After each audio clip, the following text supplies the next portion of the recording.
Hot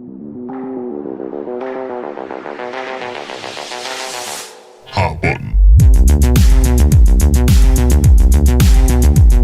Alright, Chris, tell me that funny joke that you said. Well, the only thing I have today is that I've recently learned that Randy Newman wrote a song insulting me and every other short person. You're saying you take umbrage? Yeah, you can't just write a song shitting on somebody that trying to be like anti-prejudice. You didn't listen to the end? It It all comes back Yeah, around. it was like, they're just like, me and you. Yeah. No. You spent 45 minutes telling me my teeth were fucked up. And now you're getting to the end. He's throwing his arm around you. Yeah, but he's like way taller than me, so he's making a point to have power over me. All right, so today on Hot Button, we are going to talk about a little video game, appropriately and inappropriately called Super Columbine Massacre RPG! Exclamation point.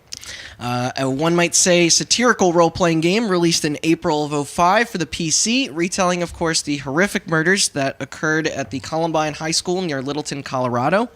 For those just in case unfamiliar with the tragedy, on the morning of April 20th, 1999, at around 11:19 a.m., two senior students, Eric Harris and Dylan Klebold, shot and killed 12 students and one teacher in cold blood before taking their own lives in what at the time was considered the deadliest school shooting to ever take place in the history of the United States.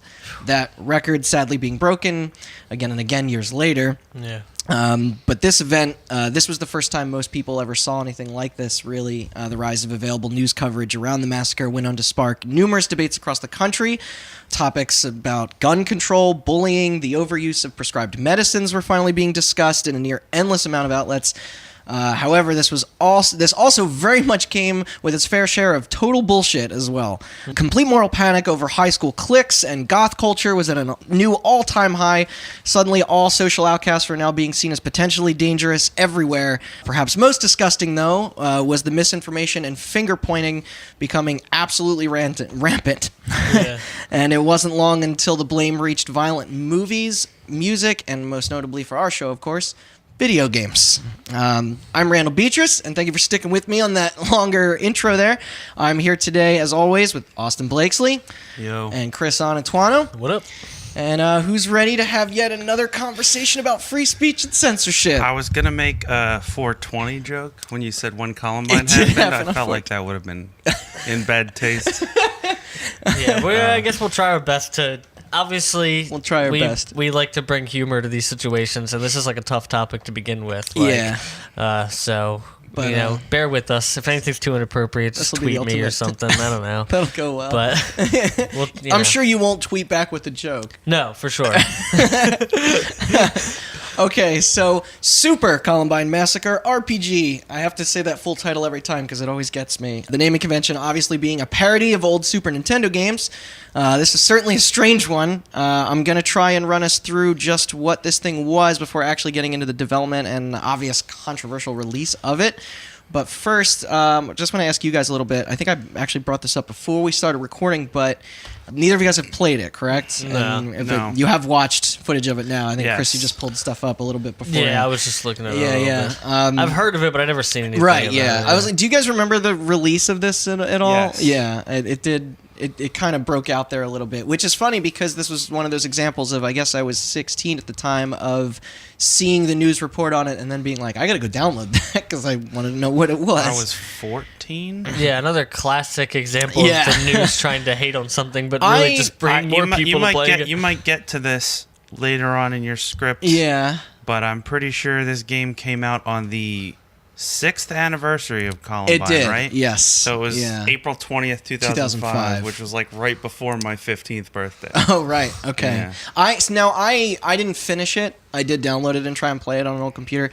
I think Matt Nudeboom also played it. The brother of a guest that was on here. I don't know if he finished it. He may have finished it. It's actually, it takes about 3.5 hours to complete the game itself. I don't think it's incredibly difficult, but I'm but I Not can't difficult. say I remember. In Not certain difficult in ways. terms of yeah. It was similar. You guys saw the footage, I'm sure. So it's similar in look and style to many Japanese RPGs of the mid '90s. It looks identical to Stardew Valley. I mean, Yeah, it's got I- like the same exact sprite it style. does. Yeah. I think the slight overhead perspective and like the UI and menus and everything were apparently heavily influenced by Square's Final Fantasy Oh, of course. VI. That makes sense. He said. Which- I think he was a Sidebar, fan. wouldn't it be crazy if Stardew Valley was like this beautiful, like happy game, but it then somehow turned into devolves this, into a and mass shooting? That was DLC. That came out later. Yeah. So you heard it here first. Stardew Valley's beautiful art style ripping ripped off. directly from Super Columbine Massacre RPG. Man, Hot what take. if the same sprites?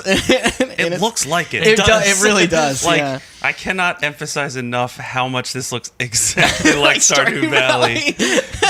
I know. In my research, it said that it was built in ASCII. ASCII 2's Game Maker 2000, but you were saying according to its site, it's actually made an RPG Maker. Yeah, that's, One of the that's RPG the makers. Japanese company that made RPG Maker. Oh, okay. All right. Yeah. That makes sense. And as you pointed out, like it featured environments and character sprites that were deliberately reminiscent of 16-bit era games that you might see on a Super Nintendo, Genesis, TurboGrafx, kind of that era. Also, fun fact, ASCII stands for the American Standard Code for Informational Interchange, I think. Does it? Yeah. Okay. I'll take your word. That's the one. You could have told me that stood for anything. Shake my head. It's when people make Not art mad. out of like slashes and @ signs, you know? Yeah. ASCII Oh, art. shit, okay. All right. That makes sense. Yeah. What a time to be on the internet back in the day. Get all your Rafflecopter jokes out. Yeah. Although contrasted to these graphics, the game also had digitized photographs from the actual school and shooting as well, and along with like voice samples from news reports. And I thought this was kind of funny. I don't know if the sound was on when you were looking up footage of this. It also featured MIDI versions of licensed songs from like alternative grunge bands of the 90s, like Nirvana and Smashing Pumpkins and Radiohead. And Did it have a MIDI They're, like, version looping. of Creep? Because this is important. It might have been. I don't know. I feel like those guys probably like the song Creep a lot. They probably did. I actually am not sure which Radiohead song. I know "Smells Like Teen Spirit" is like the first track. But I know when it opens. Now, as far as actual gameplay goes, you do assume the roles of both Eric and Dylan together on the day of the attacks through the story. And it also takes the player through like various flashback sequences of their past life experiences, and then leading up to the shooting, and bizarrely enough, after their suicide, into a fictionalized future of their venture into hell. I don't know if you saw that far. Yeah, I saw pictures. Okay, did from you that. see? Yeah, that's They're, like fighting demons. and Yeah, shit. yeah. It gets very I strange. did not know that. No, No. yeah. It's extremely. It's strange. It's very bizarre. And saying that, this game does have a very like wry sense of black humor around it. With a lot of the pickups and various Easter eggs hidden around the levels were like also partnered with this very quirky kind of referential writing. Like an example I can give is like you find a Marilyn Manson CD and like the Yeah. caption underneath is just It's like it gives you instills violence or something in your soul or some weird shit like that. It's I don't want to say tongue in cheek makes it sound lighter in tone, but it is very like. It kind of seems like a direct like mocking of what everybody thought. Yes. The consequences. Exactly. Are, you know Yeah. what I mean? Which but like is the part of the game I actually like. Like Yeah. I think that's kind of clever.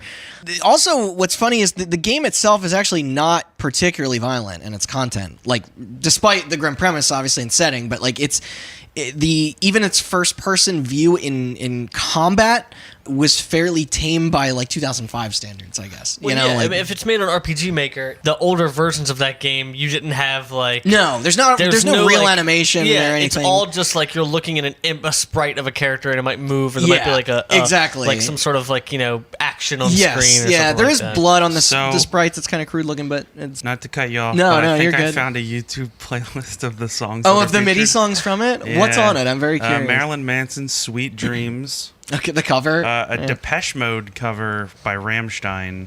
That's interesting. Stripped. Strip? I don't know. That's what it says. Closer by 9 Inch Nails. The Yeah. Perfect Drug by 9 Inch Okay. Nails. Yeah, the Lost Highway 1979 by the Smashing Pumpkins. Oh, I love that song. New Order by Blue Monday. What? Wait, you mean Blue Monday by New Order? Right. Sorry. Yeah. They flipped the words. This sounds great. here. I need to listen to this playlist now. This sounds great. Marilyn Manson, Rock is Dead. I don't think I got The this Dope far. Show, Beautiful People. Yeah, I remember that. I remember March that. of the Pigs by Nine Inch Man, Nails. there were a lot. Zero by Smashing Pumpkins. Yep, I Melancholy remember and that. the Infinite Sadness by Smashing Pumpkins. Very much leading into the goth subculture. Fake here. Plastic Trees and Creep by Okay. Radiohead. Yeah, there's E1M1 from Doom. Yes, yeah, that's when you Dr. get into hell. Wily's stage from Mega Man 2. Yeah, that's also in hell. Hurt by Nine Inch Nails. The End is the Beginning is the End by Smashing Pumpkins. Yeah, I think Bullet one of with those is the Butterfly outro. Wings by Jesus. Smashing Pumpkins. Lithium, Rape Me, and Smells Like Teen Spirit by Nirvana. I think this is part of the reason why some of this was hard to distribute as Du well. Hast by Rammstein. Du Hast. A couple more Doom songs. The End by The Doors. The Man Who Sold the World, Nirvana cover. Yep. And then Imagine by John Lennon. That's a kind of a left field one there. This is all the only evidence I could find was somebody made a YouTube playlist. There's no written list of the soundtrack. about 3 hours. So I don't know Yeah, how true that how is. true this is. Take this with a grain of Okay. salt. But that sounds I remember like it. some of those explicitly. Other ones I don't. I feel like I would have remembered Blue Monday being in there.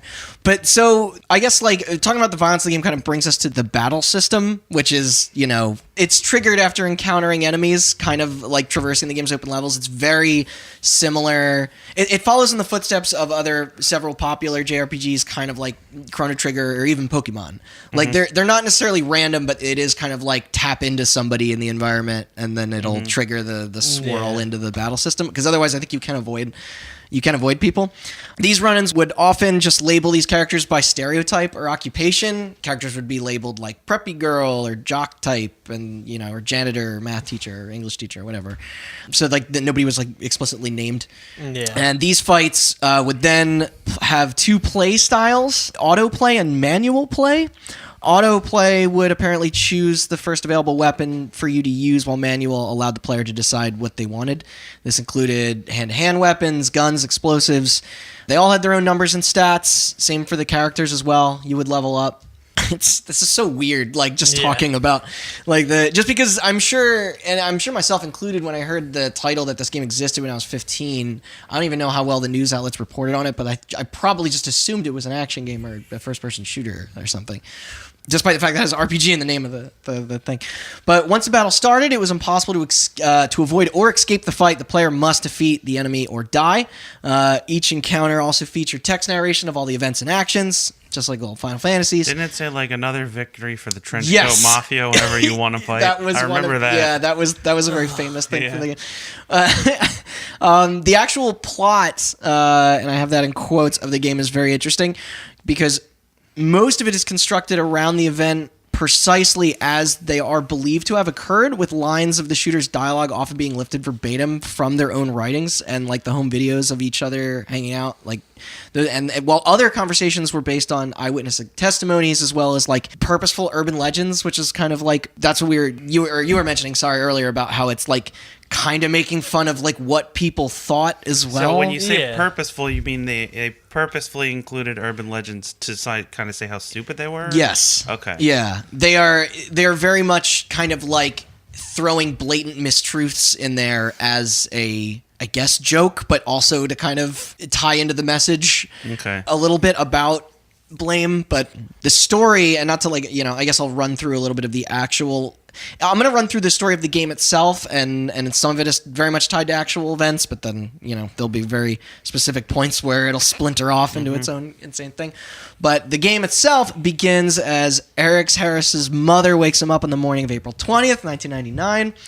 Eric then calls Dylan, and the pair later meet in his basement to plot a series of bombings around the school that will precede their planned shooting, as people remember. Which is what actually happened. Yeah, the two reminisce about the bullying they experienced at Columbine High, which I will point out right now was very much later proven to not be true in real life. For anyone out there still believing in the martyr lie and narrative around that, I think we might honestly be safe enough. I think this is almost like it's known fucked now. up as this sounds. It's kind of buried. It is, yeah, and especially in 2005, a lot of that was still out there. Yeah. like Yeah. it's kind of insane. I think a lot of people probably still believe that. Yeah, I'm sure. That them being bullied. Yeah. That Yeah. was the motif. Just so we're clear, they were the bullies. Yes. Yeah, nobody's ever very really much so. put together a strong narrative about that story. I don't want to promote another podcast. I know, but it's a brilliant episode. It's a two-parter as well. Yeah, honestly. Yeah, listen to the last LP on the podcast. Left versions of Columbine. It's really good information. They Yeah. do a great job of summing up that story. They dive very deep into it too, about like into who they were and not who people thought honestly, they were. most of what I know going into this episode is from Is that from that podcast. totally. So, yeah. That's why it's like reading this is really fascinating because the creator of this game, who I'll get into later, like very much believed in this in them being the disenfranchised. Yeah. While I'm sure not knowing the stories that they went to football games and hung out with pretty girls and harassed kids and called people faggots and Yeah, exactly. they were pieces of shit. They were talking about all these experiences, which, along with their rage at those perceived to be their tormentors in the game. So that was very much them putting blame on teachers, parents, everything. They both then make a video apologizing to their parents, asking them to not blame themselves for what will follow, which I believe is also a pretty blatant lie due to the. I mean, for the purpose of the game, maybe it's hard to tell. Like I was going to ask you the about satire. that. The satire like this is so difficult to read for some people. Like, is that video real? That's not real, right? no, I don't believe so. They didn't make a video. They did make videos, but they weren't. I don't think they made one apologizing. No, to their I parents, very though. much don't think that that's true. Yeah, I'm not sure. I can't say with certainty, but hearing and reading the transcripts from the other videos that they did, it would be really hard to believe if that was. Oh yeah, that's why I was going to ask about it. Yeah, and if they did, not that changes anything, but I'm sure even that could have been contextually different than what he's saying it is in this game. This is a hard episode to do. It's though doing this video, if it's fictional in this game, may have also just been a little bit of insight more into the mind of the game's creator than them, because he does kind of put a lot of himself into this story as well, not literally, just metaphorically. But anyway, after this, the two kids then collect their guns and pipe bombs along with the duffel bag of ammunition and other weapons and leave home. It then cuts to both Eric and Dylan outside the school, where the player guides them to the cafeteria to plant the timed propane bombs without being detected by security cameras or hall monitors. Just a fun little stealth section, I guess, for you there. After the explosives are then set, the two stop for a moment on a hillside back outside the school, facing this, where they discuss their alienation and hostility against the world. Again, there's a lot of poetic talk in this game, and it's really hard to tell if it's meant to be funny. If the guy meant it to be look at these idiots, or if he kind of idolized these two. Yeah. What the fuck? Yeah. I don't know. It's very hard to tell, and I'll get when I get into him. That's where the story gets really bizarre, because I still can't tell even after he explains it. Okay. But the creator does very much say that he sees himself in these kids, but then he also deflects their motives in the way, which is where the satire comes from. So it's not like a sides thing. This is just a very weird experiment. But the bombs then fail to explode, of course, as what happened in the true story, and then they descend on the school to murder as many people as they can. The amount of just how many people you kill is up to the player. Like I said earlier, you could dodge encounters or, go confront every sprite wandering the environment. After roaming around the building, accomplishing all the in-game goals, you then end up at the library where the largest portion of the massacre took place. Once completing that screen, Eric and Dylan commit suicide in what is probably the most graphic part of the game. A montage of clips pop up showing their actual corpses. Jesus. As well as other photographs of students comforting each other, and also with childhood photos of the two gunmen themselves. Yeah, wolf. it's kind of it's pretty spine chilling. And I was very surprised about the photos are from the 90s, so that it's blown up. But you see everything. Those photos are out there regardless. Then here's where things start to get weird, and this part will probably be easier for us to joke about. I can see some names coming up. Yes. I got some jokes for it. The second half of the game finds the pair alone in hell. I think in the beginning you're separated, but once you're reunited, they then profess their enthusiasm for finally being given the opportunity to live out their favorite video game, Doom, which is where I guess that theme you mentioned earlier starts playing. They combat demons and monsters from the game Doom for a while, complete with like accurate sprites from that game and all, before then finding themselves at the quote Isle of Lost Souls. And here they meet fictional characters such as, get ready for this list, Pikachu, Bart Simpson, Mega Man, and Mario. What did Mario do to go to hell? As well as real personalities, including J. Robert Oppenheimer, John Benet Ramsey, Malcolm X, Ronald Reagan, and John Lennon. Oppenheimer. Most What'd of them deserve to go. Oppenheimer. The inventor of the atomic bomb. Yeah. Most of them deserve to go to hell. Yeah, I can get behind Reagan. I don't. Maybe John not Lennon kind of some stuff came out too that he was maybe not Malcolm X. No, I don't know what Malcolm X did. Him and Mario. Well, not that I don't know what Mega Man. He went to a different hell than white dude school shooter hell. Implying that Pikachu and Bart Simpson are also demons. Mega Man's a robot. Yeah. So you're saying he doesn't have a soul? Yeah, but Mega Man's also a convicted rapist. What? I'm sorry. You apologize to Capcom right now. And all right, so after that, they deliver a copy of. Can you pronounce that for me? I know it's Friedrich Nietzsche, but what's? I have no Ecce Homo. I'm sure that's going to be wrong. I just wanted them to make fun of you. Send all complaints to. They deliver a Austin copy. Blakeslee on Twitter. Writing this was. I knew this was going to be a nightmare when I got this part. So they deliver a copy of that novel to Friedrich Nietzsche before then fighting the South Park design of Satan. Okay. Yeah. Upon their victory, Satan congratulates them for their deeds. Then the game's final scene returns back to the high school where a press conference is being held to address the murders. Some of the dialogue here appears precisely as it was spoken after the actual event, while other lines caricature the political forces at work in the aftermath. The conference brings up the idea of gun control advocacy and religious fundamentalism before then shifting to the media's implication of Marilyn Manson and video games as being culpable in the shooting. Hold on. And that's the game. What? Oh, are you gonna? Ecce homo, also ecce homo. Got it right. Yeah, all right. I'm Fuck you proud of guys. you. I pronounced Nietzsche right though. Yes, you did. Yeah. So Also, I'm sorry to Capcom. Mega Man isn't a convicted rapist. Allegedly. Just reading my documents, he was alleged. He was caught up in all that Catholic Church stuff that happened. So It was also the word said to Jesus by Pontius Pilate before killing him. It is Latin for behold the man. okay. So as you guys can see in this description, running you through that whole experience, that it takes a hard turn at one point to maybe be a little more, reveals itself a little more of what it is than maybe how it starts. But that final section is all over the fucking place, man. Like, yeah.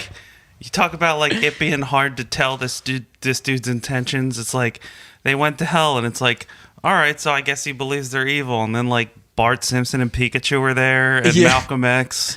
They and also then he's get meeting thanked, with Nietzsche, yeah. and then killing Satan. And you're like, what is happening? Yeah, Which side are you It's on? a very schizophrenic experience, and maybe that's kind of the point as well. Mm-hmm. So now that I like everybody sat through that whole nightmare of a description, this may be easier to talk about or harder. I don't know. We're going to talk a little bit just about the background of how this got basically made. So the game was developed, designed, written, and distributed all by one person. This creator's name was Danny Ladone.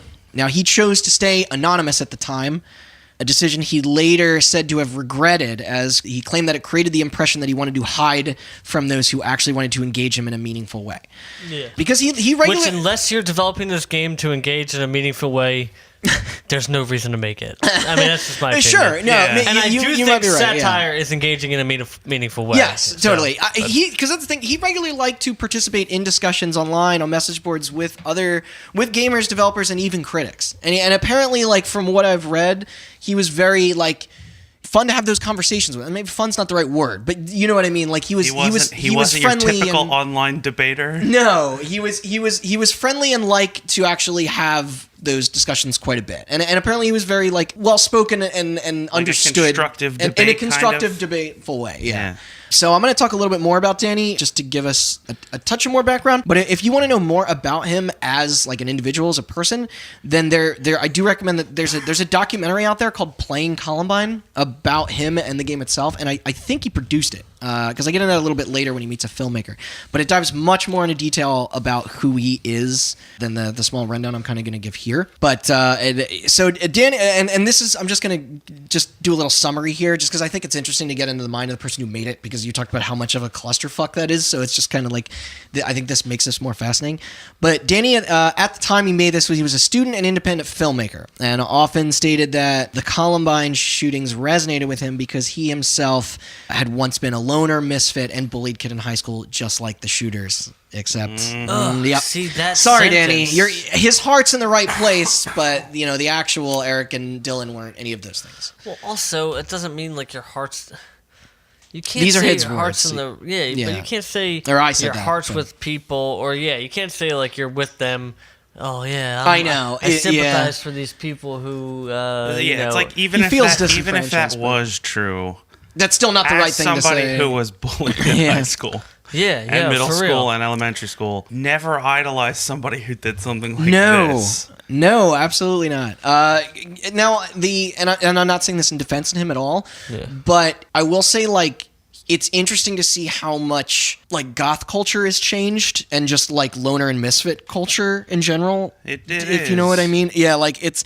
I think I said this recently. I went back and reread Johnny the Homicidal Maniac, which came out in the 90s, and boy, does that not fucking hold up at all. It's like the equivalent of watching Natural Born Killers now, and like because there were people that like were super into that shit because they're just like, the world's against me, everyone's an idiot but me, and finally somebody gets it, and it's just like that's what Rick and Morty is for now. If you want to get that feeling, I don't think the thinking around that is that dangerous, but I do understand what you mean. I mean that's just incredibly cynical. Maybe in 10 years we're going to be like looking back at that in a different way. Plus, you need a much higher IQ to understand Rick and Morty. It's true. which is none of us or our listeners. Weren't you? So yeah, it's if anything, and we talked about this obviously, but if anything, like they were probably much more likely to be the people responsible for the bullying than those like him. Like that's kind of the irony of this whole thing. Making that experience as awful as it was, like he's aligning with the wrong thing, but I understand why he would be believed to think that way because of the narrative, because of how it was reported. Well, it was reported like that for a long time. Yeah, we all fell for the lie at some point, I'm sure. It's right. But the distinction there is that like. Again, I'm just saying it's time for the right information to finally get out there. Somebody who was a bullied loner. Yeah. I was like, I never liked these guys because... No, I never did. A, I never wanted to do anything like that, and B, they gave me a bad name. Yeah. Like, before Columbine happened, I was the weird, quiet kid, and after Columbine happened, I was like the dangerous, crazy, weird, quiet kid. I was I don't want to do anything. I Just was leave me making alone. sketchings of whatever, and I wore dark clothes for a while. But, it's... Tight nerd. And I also liked video games like they did. Yeah. I was actually more because they were big fans of The Matrix, which I also liked, and industrial music, which I also liked. So you're telling me that their love of trench coats came from The Matrix? I don't buy it. Anyway, Danny was also a big Kubrick fan, and his death in spring of '99 also affected him, of course. Of course. Claiming that upon viewing A Clockwork Orange, terrible film, sorry, Danny, he discovered that film could comment on culture. That I agree with, I guess. Yeah, you agree with the idea that Clockwork Orange was a comment on culture? No, I was agreeing with his discovery that films are able to do that. Okay. Yeah. You remember the part in Clockwork Orange where they pinned the guy's eyes open and made him watch propaganda? Man, I saw that and I was like, what? I can't believe there was a time where people thought that movie was subtle. But whatever. Now, what I don't necessarily feel good about are his quotes about himself in relation to the shooters, which we already touched upon. But I'm just gonna say this verbatim, so getting it out there. He said things like, once he learned more and more about them, he felt like he was looking in a mirror and didn't want the same fate for himself. Kind of scary. Yeah. I understand what he's trying to say about the feeling of being lonely or disenfranchised in school. I think we all do. We all do, Yeah. I'm sure. But this is what I was talking about with how those false narratives, how dangerous they can be once they get out there. Of course. Yeah, and he'd also probably I survive. feel like I keep reiterating the same point, but it's just I can't emphasize enough how much to hammer that in.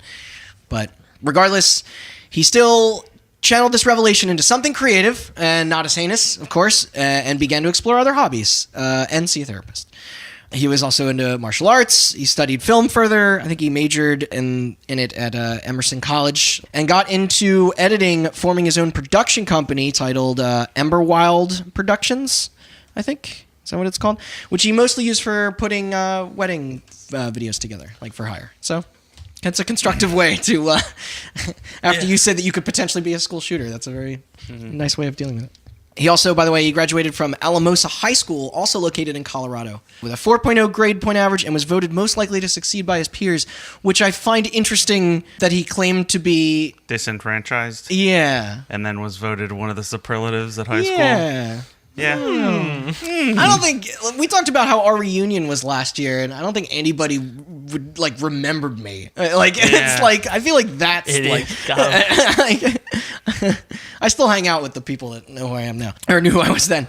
All that aside, the real meat of our story begins in 2004, when Danny discovered a little program called RPG Maker. One of the things that it's most famous for is it allows a developer to create, to basically, they add their own images, text, and objectives to design a game, and with the game itself, with the program itself, RPG Maker doing most of the actual programming. Correct? Is that kind of more? Yeah. RPG Maker was awesome. Like a drag and drop kind of. Yeah. But it also had a whole scripting engine thing too, because I believe you could make triggers Charles and stuff. Barkley's Shut Up and Jam Gaiden was made on RPG Maker. Yeah. Really? But he used a lot of scripting to Okay, you could do more with it if you want to. Also, you want to talk about 8-bit versions of songs? Yeah. The title song to Shut Up and Jam Gaiden is the greatest video game song ever made. Look it up if you haven't heard it. It's like a... Also, if you don't know about that game, look it up and play it. It's incredible. Okay. It's like an 8-bit remix of the Space Jam song. It's fantastic. All right, so Danny always wanted to make a game throughout his childhood, but never had the technical knowledge that I totally relate with. I do. So he thought RPG Maker may finally allow him to fulfill that ambition. He then shortly after decided on the Columbine shootings as the setting for the game because he wanted to try and explore just why exactly they occurred. I feel like you could have done a little more research, but... Okay, this is what fucking irks me. I know. This is where he gets it more right, though, where he also tries to refute the pervasive myths around the alleged role that video games stuff played in the massacre of the shooters. I think he wants too much. To be honest, you can't say that you relate to shooters, but then also be like, I want to make a game that tries to explore this. It's a little all over the place. Yeah, it is a little all over the place because there's a proper way and an improper way to go. It's hard to tell what his actual vision was because by the time, I watched a playthrough, and by the time you get to the end, you're just kind of shrugging your shoulders because you're overwhelmed with not knowing how to feel.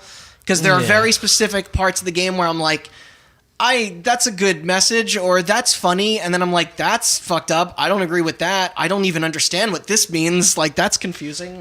It's real all over. I think, honestly, we've talked about this before, the idea of there's a proper way and an improper way to handle violence. And if you want to go back and listen to our Call of Duty No Russian episode, there's a lot of talk on there about that. Yeah, that's why, and you're right, totally. And here's the other thing, too, is it's he also... His fascination with the event itself did not go unnoticed because he paid ridiculous attention to detail. And because he got photos of the actual school, I don't know if off the school's websites or stuff like that to make a lot of the environments. But he also gave players access to the same inventory that both the gunmen had on their actual rampage. I saw that. He watched videos. He read newspaper articles. He said he poured over 11,000 pages of documents that were released by the government regarding the massacre and the killers. Which you'd think that maybe he would have found some more accurate information by doing that, but I know that can be pretty difficult too. But I can't imagine many people wanting to work with him on this, so I'm sure he did it by himself. I'm sure at that time... How do you find that? How do you find that? I think that's still in early... Public records. Days, honestly. 2005, or 2004, for sure. That's still kind of early days. Maybe a lot of that stuff was still needed to be found and compiled in different ways. And if you're going by newspaper, so they are going to be biased, for sure. How old was this guy in 2004? Do we know? College film student. Said he was a student, in college. So anywhere from 18 to dead. Danny Ladone was born in 1982. Okay, so math. he's 36, 27 now. 22, 23. So That sounds about right. it would have been at the end of college when he made this. Okay. Okay. All right. Yeah. No, that aligns. I mean, I'm just curious, like, because like we were talking about him in high school, like being a loner and relating to all these people. Yeah. And he was super interested in Columbine, but like he was an adult when he made it. Yeah, but he was also if he's 82, he would have graduated in 99 or 2000. Yes, around he would have been a senior. I think he was the same age as them. But like, what's interesting too is like I don't know if he chose to work alone or if that just made it easier. Because if it's like, I don't think he wanted to go against his entire personal philosophy of the story he wanted to tell, whether that makes sense to us or not. I don't think he wanted anyone else's input on where he wanted the game to go. Fair. Well, yeah, which is fair, but it's still not like it's kind of biographical to him as well as the actual shooters in a way. Yeah. It's it's art for better or worse. I'll say that much. Yeah. Now this is where many people kind of become conflicted on the message, but what's interesting is this is actually the part that I don't want to say like it's hard to, you know what I mean? But this is the part that I think I appreciate the most. But during development, this is when he kind of started to add much more of a satirical tone to it, criticizing subjects varying from the public reactions of the event to just stereotypical role-playing video game tropes, which you pointed out upon winning a fight, the message would display saying another victory for the Trenchcoat Mafia. I think that's kind of funny, but like, it feels strange to laugh at, but like, I just mean like, I understand that tone more than I understand like, Yeah. It can be funny. It can be funny. Tragedy plus, what is it? Time. Tragedy equals comedy. I think it's tragedy plus time equals tragedy, comedy plus comedy plus long tragedy division. equals time. Tragedy is fun. It's comedy. Hey. Yeah, and this all goes. Any of the subtlety, of course, goes out the window with the hell segment. Considering how for lack of a better word, all the wacky characters that are kind of inserted. The wacky characters like Bart Simpson and J. Robert Oppenheimer. Dude, people don't know this about him, but he was a big prankster. That's a sitcom I would watch. Yeah, he rode a skateboard, had a thing in his pocket. Oppenheimer? Yeah. Nuclear physicist. Had a He slingshot. developed the atom bomb and said, "I corrupt."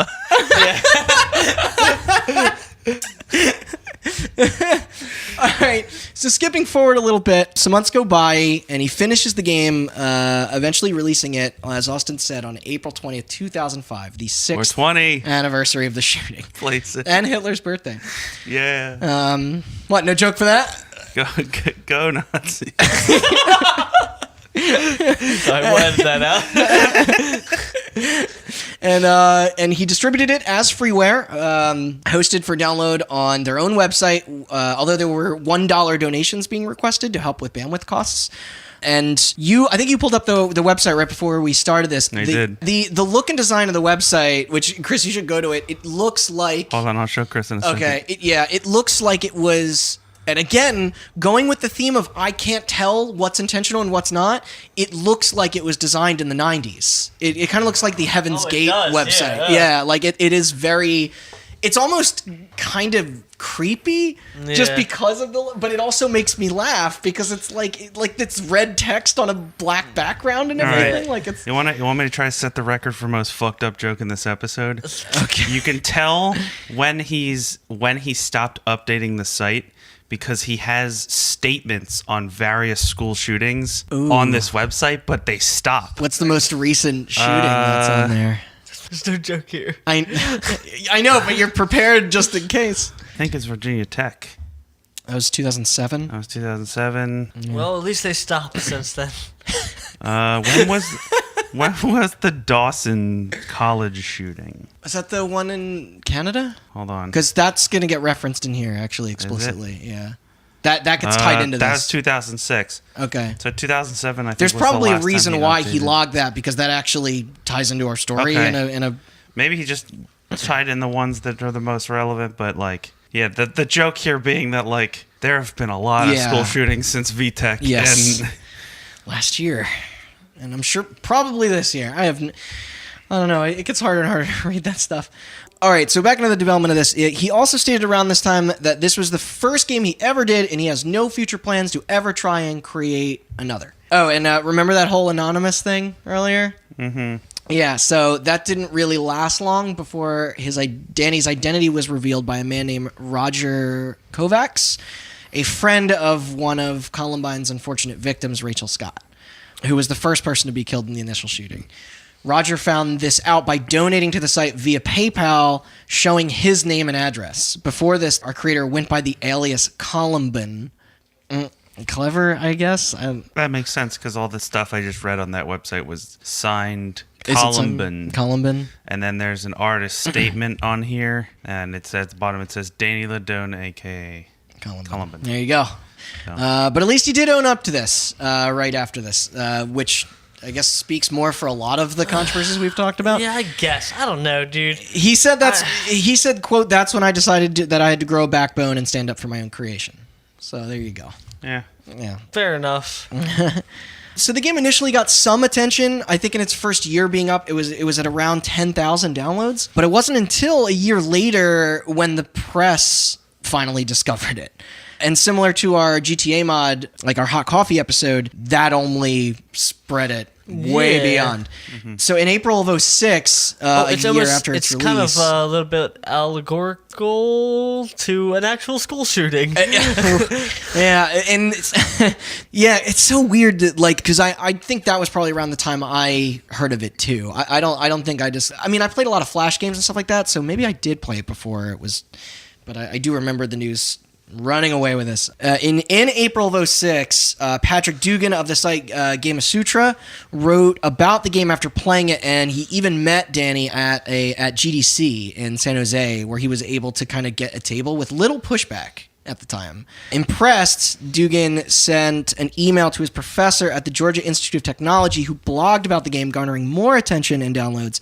However, the game didn't really explode out into the wild until a writer named Brian Crescente of popular gaming news site that we have brought up on here several times before, Kotaku, and the Rocky Mountain News interviewed that professor, Ian Bogust. After this, the Associated Press picked up the story even further, and with other mainstream media getting it soon after, and boom, there you go. An instant controversial hit for the ages were on his hands. Yeah. Those 10,000 downloads quickly became 30,000. 8,000 more coming in each day. He shifted hosting off the site at this time while providing links instead, and then this soon became over 400,000 downloads. Not bad for like a, online... Yeah. Like... Flash game. Yeah. RPG Maker game. Yeah. The old days of downloading executables. But that is where we are going to leave our story for today. I know this one certainly got a little real at times, and honestly, it's probably going to get even more so for our part 2.